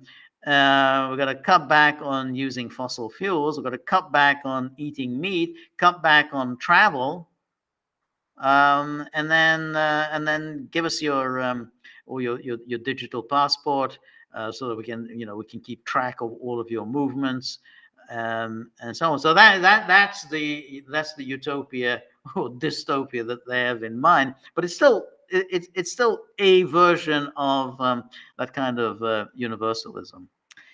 Anyway, Cynthia then goes on, says, and another thing I notice is how some of the scenes in Gorki Park are revisited later on in the film. Yes, they are. but are done so with a slight twist the second go around. For instance, Swan Lake is playing during the opening scene, which involves the prey being trapped and killed on a frozen pond, and then he's playing again during the closing scenes, which involves the prey being set free to live and thrive in soft, snowy forest. Yeah, no, I think so.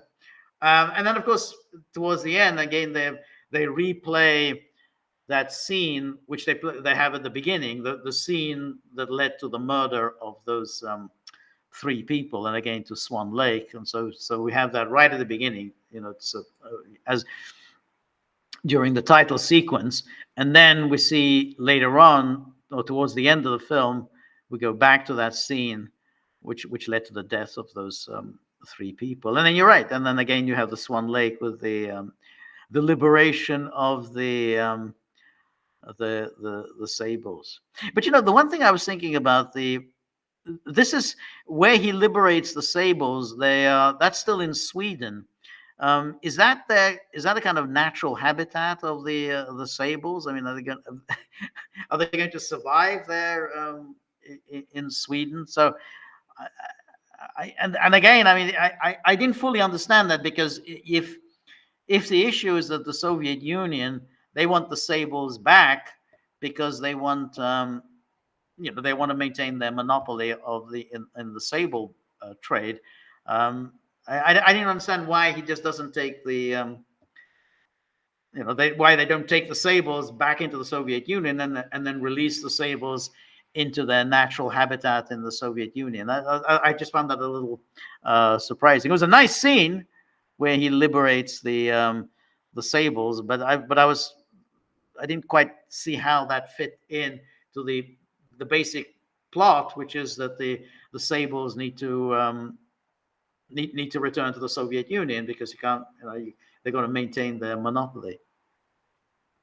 And then again, so that's also true of some of the conversations in the film. They too are revisited and are done so in a similar sort of twist. For example, in an earlier conversation, Kirill says to Renko, "You on the outside and me on the inside, looking at you through the bars." Then in a much later conversation, Renko said to Kirill, "You on the outside and me on the inside, looking at you from the morgue." Yeah. And of course, Kirill then is killed, which is very in a particularly nasty way, because of course he's disemboweled. But yeah, no, you're absolutely right, Cynthia. And then DJ says, "I find it ironic that there are more concerned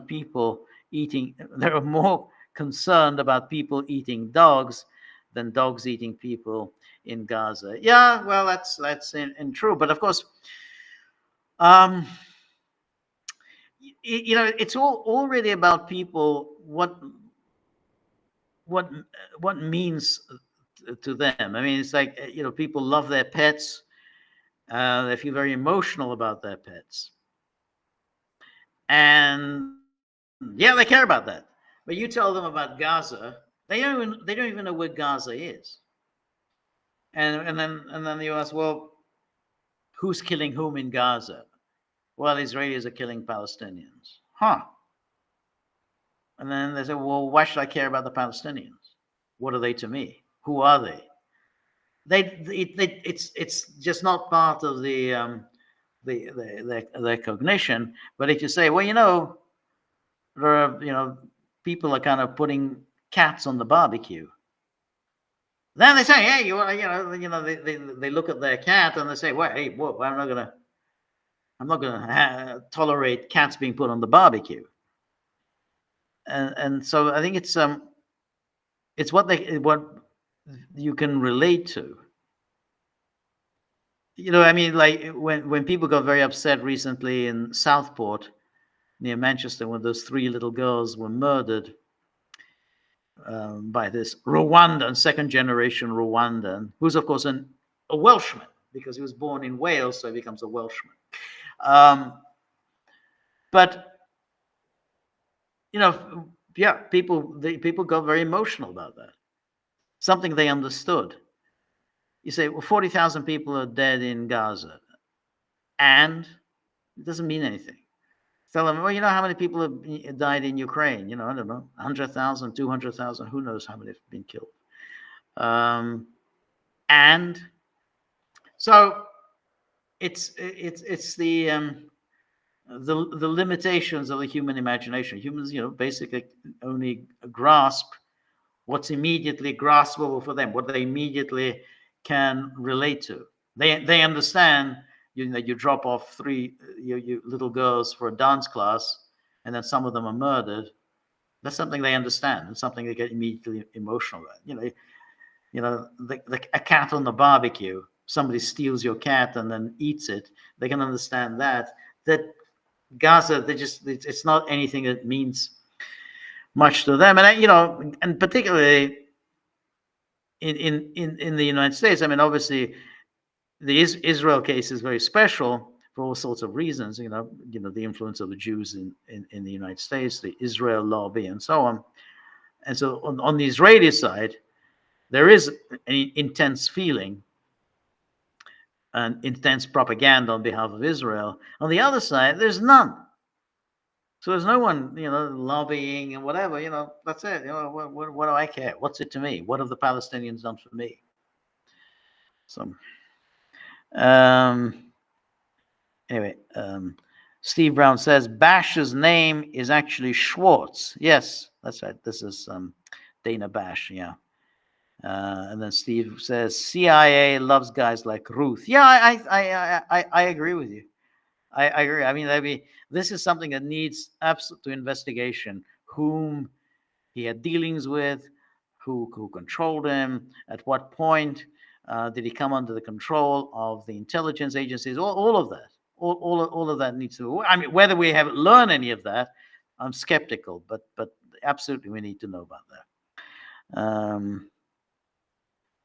And then Mary Grossman says, did you discuss Mrs. Harris's electronic earrings as mentioned on Moscow Mules? I don't know. I didn't discuss that. I mean, that's the story is that Kamala Harris was getting instructions, may have been getting instructions through her earrings during the debate. I don't know what the truth of that is. So I'm a little wary of declaring, yeah, she was doing that because, there's a lot of speculation that that she was getting, her talking points were being transmitted through the earrings, but I don't know. You'd have to. I mean, I don't know. I'd like to see some more convincing evidence. It's just like people saying ABC provided Harris with the questions beforehand. I haven't seen evidence to prove that. I mean, could have happened. I mean, it's not impossible. I mean, we know what's her face, the that terrible person who was at CNN, and she was at Fox News, and now I think she's at ABC, who provided the information to Hillary Clinton. So we know that happened. But I don't know whether Harris. Well, but we don't even have to go that far. We don't need to speculate about earrings and providing the questions beforehand. We know even from their own admissions, from those two ABC moderators, that they were planning to ambush Trump. I mean, they were already basically plotting to debate on the side of Harris. She that Lindsay woman, she said in an interview with the Los Angeles Times, is that they studied Trump's speeches, and they had an expectation of what it is Trump will say, and that's why they had the so-called fact checks ready, because they studied his speeches and said, well, he's going to say this, so he's going to say this about abortion, he's going to say this about crime, and then we've already got our corrections ready to go. But what was interesting is it never occurred to them to say, okay, well, what about Harris's statements? You mean you made no preparations at all to correct Harris? So your only preparations were to provide these fact checks for Trump. So in other words, they were already planning beforehand to to swing the debate for Harris. That's already a serious admission on the part of ABC that this was, they'd already said, this is what this Lindsay woman said. Well, we were very unhappy with what happened during the CNN debate when Trump wasn't probably fact checked, so we plotted to fact check Trump. Now, of course, we know that the fact checks were all wrong, and they were ridiculous fact checks. They were absolutely incorrect. But it's a serious thing that they made no attempt to fact check Harris, and they weren't even planning on this. So before the debate, they were actually planning on how all of the fact checks that they were going to make on Trump, but not one fact check. They weren't planning for a single fact check for Harris. So we don't even have to go into the issue of earrings or whether she got the questions beforehand. We know that this was a rigged debate. That by their own admission, this was a rigged debate. Anyway, let's see.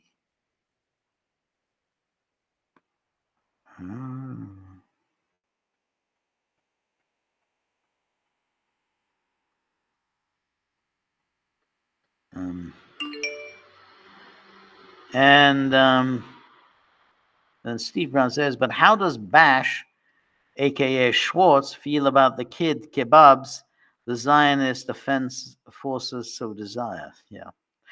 I mean, that she's very she's always been an ardent Zionist. Her father, I think, is a rabbi, but that's true of everyone at CNN. With it's true about Tapper. With and so all of them are like that at CNN. And Wolf Blitzer and the rest of them.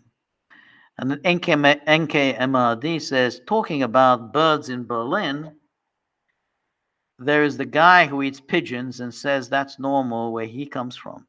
The authorities decided to not go after him, even though people found it quite disturbing having to witness him removing the feathers and heads.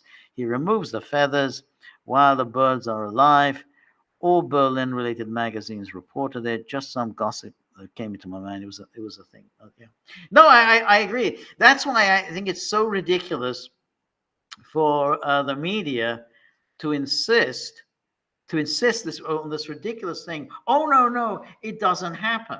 Oh no, it cannot happen. No. These migrants would not be eating dog and cat. And yet, we're talking about Haitians, and we know about animal sacrifices in voodoo. And we know that, in many cultures, they don't have the same attitude to animals that we have. I mean, we have these pets, and then we give them the run of the house. They, hey, nice soft bed for the dogs to lie on. Nice soft sofa for the cat to sleep on. We pamper them, give them food, and all the various things. This is our attitude towards animals. Now, you're bringing in people from parts of the world that don't have that same attitude.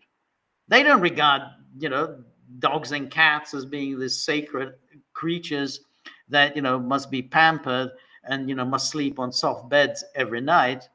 They see them as, something that you sacrifice or you eat.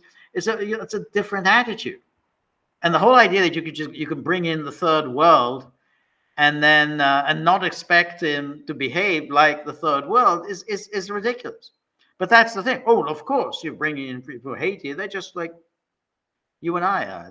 They wouldn't dream of putting a cat on the barbecue. Why wouldn't they? Because we wouldn't do it. Why would you think they wouldn't do it?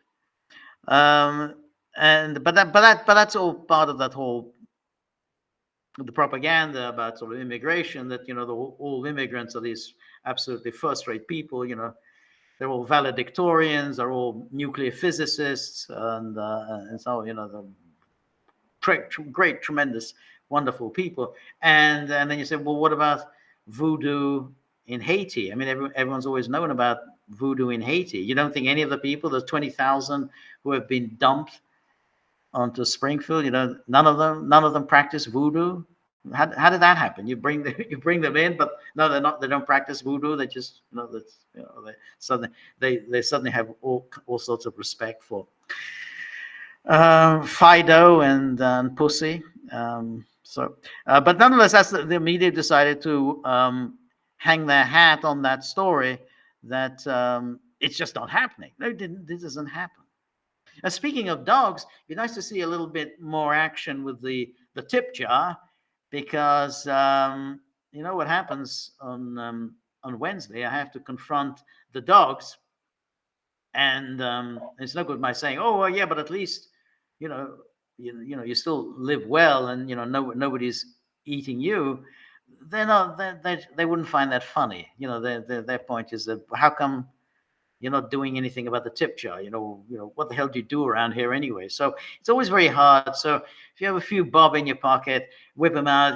Try to make my life a little easier, because I can't argue with these dogs. They're so unsympathetic to me.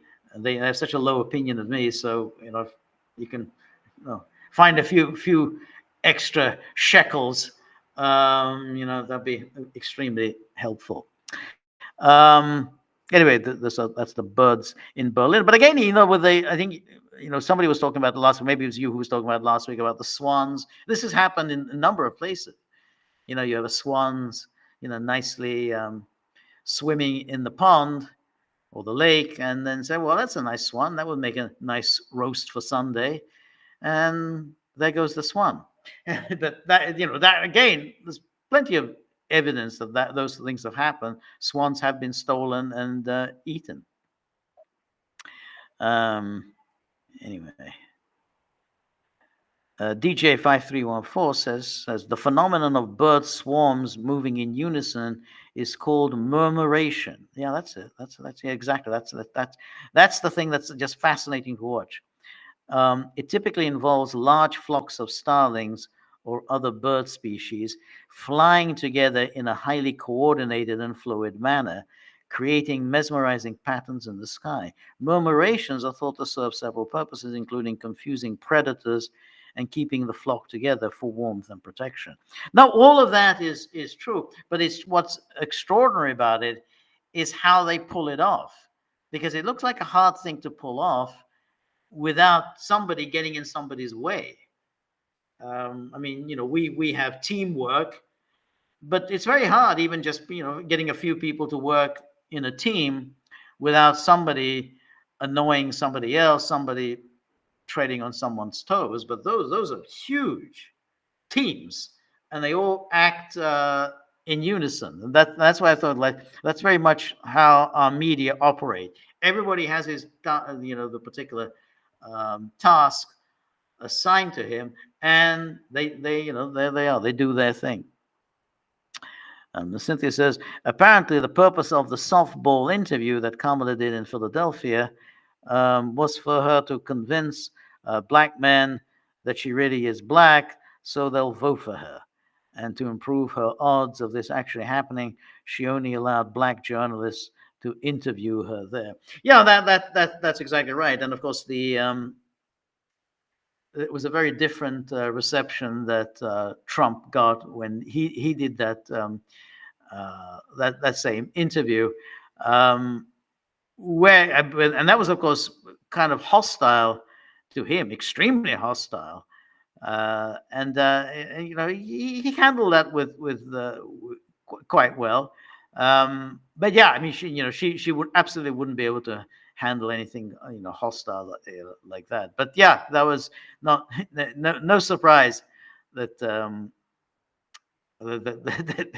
they gave a very different reception. But the interesting thing is, I saw today different topic, some of the ads that the Harris is releasing in Pennsylvania, in Michigan. advocating a kind of a warlike policy toward Russia, in which somehow it was all, how we stood up to the Soviet Union, and had Reagan talking about, Mr. Gorbachev, tear down this wall, and I think they had Jack Kennedy and everyone. It's an amazing, total, really wild Cold War. We got to, stand up to Russia, and they, in that ad, they had a picture of Stalin. It's obviously a shameless pitch for the East European migrants, or East European, people living, people of East European origin living in Pennsylvania or in Michigan. So when they see a picture of Stalin, they just shudder with horror. I can't believe it'll be successful because, if you look back at Stalin, and that's already a long time ago. I mean, Stalin's been dead for 70 years. Now, I don't know, how many people in Pennsylvania or Michigan or Wisconsin are stirred into an emotional frenzy the moment they see a picture of Stalin. I'd be surprised, but no question. I mean, there's Harris is making the shameless pitch where you got to support me because I'm standing up to Stalin. But you should take a look at this ad. It's just, this is the one that they're running in the Midwest to get all the East Europeans behind Harris. NKMRD says serial killers only have two names. You ever notice that? But lone gunman assassins, they always have three names. Yeah. Well, it's kind of it is very interesting why they have these the three names. But you had Lee Harvey Oswald, again the three names, and then you had the guy. I can't remember the name of the guy with the one who shot John Lennon. And then Hinckley, I think he only had one name. I think, Hinckley only had one name. But yeah, the Crooks had the three names of Crooks, and then you had the and then this Ruth also three names. Anyway, DJ 53144 says a missile traveling at approximately 8.44 Mach or higher would have more kinetic energy than its equivalent weight in TNT. Yeah, that's exactly right. The point is that Russia does not have to use nuclear weapons. Yeah, I agree. I mean, there's no need at this stage. You just want to be in a position to make clear that you are ready to escalate. At the moment, Russia is clearly showing that it's not willing to escalate at all. And I think that's only encouraging NATO, and that's really the problem. You can't just encourage these people because they're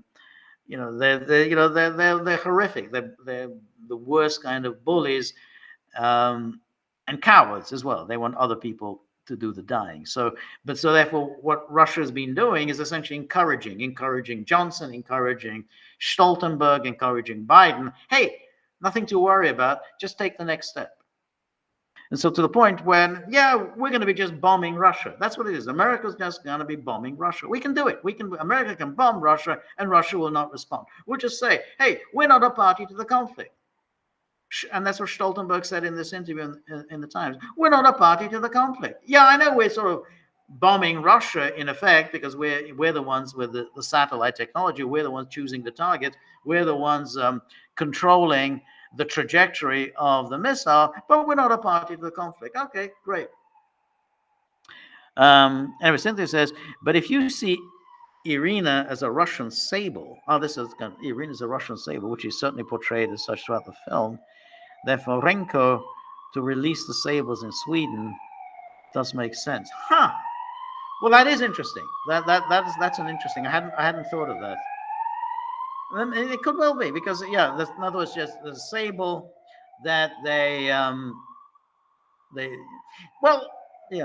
see. Okay, so that's right. So they're basically released. No, that's a very good point. So they're released outside. They don't go back to the Soviet Union. They'll live in Sweden, the freedom-loving Sweden, just like Irina was also a kind of a prey, just like the sable were prey and prey, and she's also released in Sweden. Huh? That's okay. All right, that's very good. I'm convinced that there is a symbolism. The sable, so the sables are released in Sweden. They don't go back to the Soviet Union, and Irina is also released in Sweden. She also doesn't go back to the Soviet Union, and both Irina and the sables are prey. They're being set upon by predators. Okay, that's good. All right, very well done, Cynthia. That's very good. Yeah, I hadn't thought of that, but yeah, I can see that. Yeah, that's good. It's very good. Well done. There you go. And then Robert says Donna Brazil. Yeah, Donna Brazil is the one I was thinking of with the who gave the questions to Hillary. But as I say, I don't think it matters very much. The debate was rigged. I mean, it doesn't matter whether she was given the questions beforehand or somebody was feeding her the answers through her earrings. I mean, it was a rigged debate. So that's Donna Brazil. Yeah, I couldn't remember her name. Yeah, God. And then DJ says, in science, it is in the realm of finite elemental analysis. Actions of birds add up to waves that collectively add up or subtract in 3 dimensions. It is much studied. Yeah, I think it is. It is much studied. Yeah, absolutely. And then NKMRD, thank you very much for your generosity. Dog care. Yeah, it goes to the dogs. And so they go, then they count the money, and they said, well, what the hell is that? And then typically it's always somehow my fault. They always blame me. He said, well, what the hell's that? I say, well, I did my best. I say, yeah, that's kind of what we're worried about, that you were doing your best. Anyway, so thank you. And then DJ, again, thank you for your generosity. Aristotle, also thank you so much. As I says, why do you think the UK is so invested in the Ukraine war? Is Zelensky an MI5 asset? Well, he may be an MI6. It's very hard to know. I mean, the UK has become so much a creature of the United States. It's so abandoned any idea of pursuing a kind of an independent foreign policy, that it's just embraced as its own this loony Ukraine policy. So there's that. There's obviously a long history of Russophobia in the UK. I mean, that is a long tradition.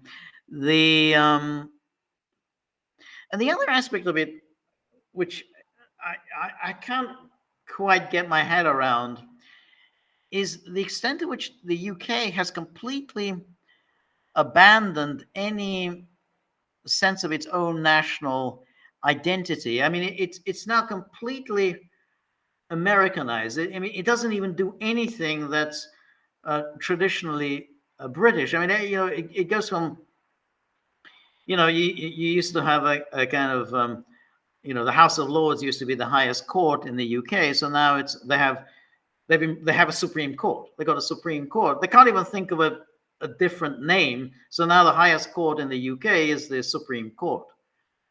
They have now something called a National Security Council. So the Prime Minister has a National Security Council. But again, they've copied this from the Americans.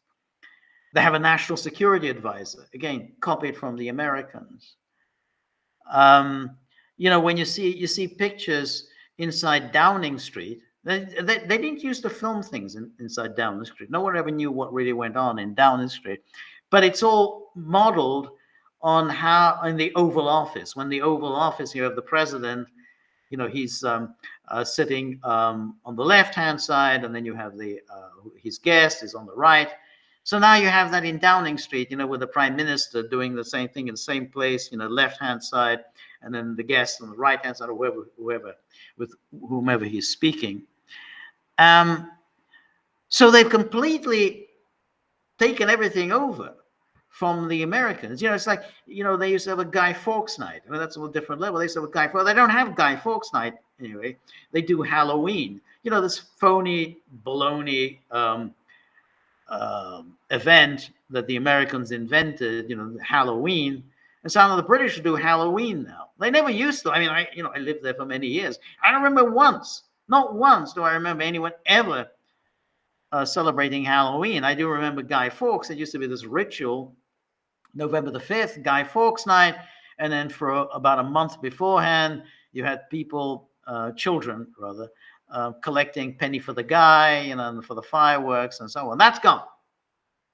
So it's kind of, as the years go by, it's not just Britain is a complete satellite of the United States. Britain is just simply to become a kind of the mirror image of the United States. It tries to be a mirror image. It's like a Zelig. You just adopt the character of somebody else that you're with, so you actually look like the person that you are with. It's so Britain is just like, it's like, when Boris Johnson talked about it, he just started repeating Biden's idiotic cliche about build back better. I mean, build back better. It doesn't mean anything. But then Boris Johnson was the prime minister. Oh, build back better. He wants, we want to build back better. And then he said, and build back more feminine. Or was that, build back greener.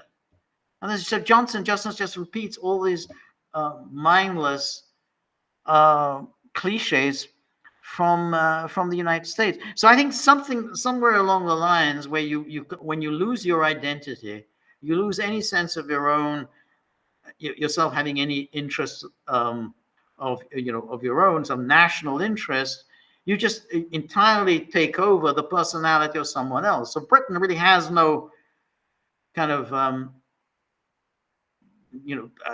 diplomatic personality of its own. It's just a part of the United States. It's as much a part of the United, like, Massachusetts or New Hampshire. It's like asking, well, what's the foreign policy of Massachusetts towards Ukraine? Well, so, Massachusetts' foreign policy is determined by Washington. So what's the foreign policy of Great Britain towards Ukraine? Well, it's determined by Washington. Because obviously Washington speaks for the UK. So I think it's just simply there doesn't really exist. There is no Britain anymore. It's just it really is just simply. I mean, really like what in Orwell's book it was called Airstrip One. So it's more or less just simply just a state, a not very important state of the United States. A state like as in the United States, each state somehow replicates the federal government. So every state has an executive, who's the governor. It has these two branches of the legislature, and then it has its own courts, also model, like the federal courts. So it's just every state is just a replica of the federal system. So it's like everything in the UK is just simply a replica of the American federal system. So so why is Britain so invested in it? Well, because the United States is, and there really isn't a Britain any longer. Anyway, Aristotle says the annexation of Europe by America is a fate worse than death. I agree. Is it worse than Israel annexing America? Well, I guess it's a sort of interesting. Israel is gets to do all of this. Israel isn't a replica of the United States. I think Israel has its own, whether you like it or not. They pursue their goals, and no one really gets to stop them. Britain doesn't do that. So, however detestable Israel is, it does its own thing. Britain does not. I mean, with Starmer, he goes to see Biden, and then he gets a lecture from Biden about the Good Friday Agreement on Northern Ireland. Imagine that. You're sitting there, you're the prime minister of the United Kingdom, and you get a lecture from Biden on the Good Friday Agreement concerning Northern Ireland, because Biden says, well, I'm Irish. He's not Irish in the slightest. He's about as Irish as I am. But he gets a lecture. Oh, well, you know, I have to sit there and I have to listen to a lecture about the Good Friday Agreement on Northern Ireland. So, but anyway, my time is up. So thank you very much, everybody who has joined me. Thank you very much, above all, for your generosity, for who put something into the tip jar. You know the difficulties I have with these dogs. You know, just they go for the throat. They're not nice. We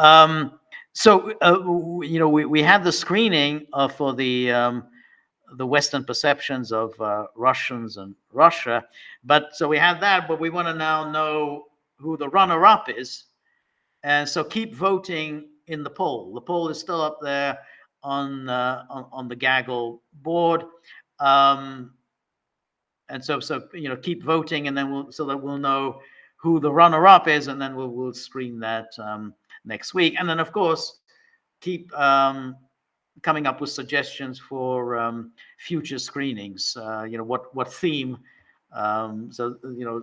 Cynthia came up with the last theme about the Western perceptions of Russia and the Russians. It's a very good theme, but if you've got more ideas like that, really would be great. So otherwise, keep voting in this poll. Anyway, and so thank you very much for today, and we'll be back on Thursday, and we'll continue with our discussions, and we'll discuss Kamala's softball interview in Philadelphia. Anyway, see you Thursday. Thank you so much. Good night. Bye-bye.